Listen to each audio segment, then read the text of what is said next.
दुनिया का सबसे गरीब देश कौन सा है? यह एक जटिल प्रश्न है, क्योंकि गरीबी की परिभाषा और इसके मापदंड अलग अलग हो सकते हैं। अंतर्राष्ट्रीय मानकों के अनुसार ऐसे कई देश हैं जो आर्थिक स्थिरता, शिक्षा और स्वास्थ्य सेवाओं की कमी के कारण गरीब माने जाते हैं। बुरुंडी, केंद्रीय अफ्रीकी गणराज्य, दक्षिण सूडान, मोजाम्बिक और नाइजर जैसे देश इस श्रेणी में आते हैं।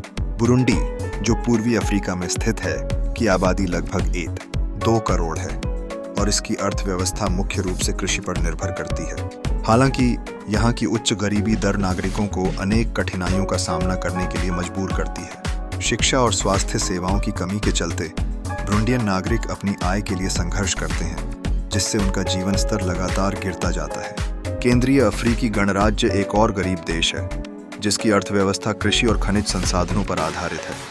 यहाँ के नागरिकों की स्थायी आजीविका के लिए कोई सुनिश्चितता नहीं होती।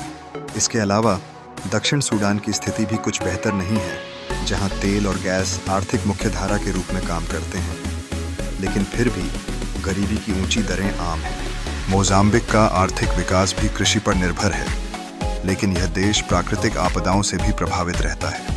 इन देशों के नागरिकों को रोजगार की कमी और स्वास्थ्य सेवाओं की अपर्याप्तता का सामना करना पड़ता है। नाइजर, जो पश्चिम अफ्रीका में स्थित है, भी इस दायरे में आता है, जहां गरीबी दरें चिंताजनक रूप से ऊंची हैं। महत्वपूर्ण है कि गरीबी केवल एक आर्थिक समस्या नहीं है, बल्कि यह एक सामाजिक मुद्दा भी है। शिक्षा की कमी, स्वास्थ्य सेवाओं की अपर्याप्तता और बेरोजगारी जैसे तत्व गरीबी को बढ़ावा देते हैं। इसका समाधान खोजने के लिए एक समग्र दृष्टिकोण की आवश्यकता है, जिसमें आर्थिक विकास, सामाजिक सुरक्षा और स्वास्थ्य सेवाओं में सुधार शामिल है।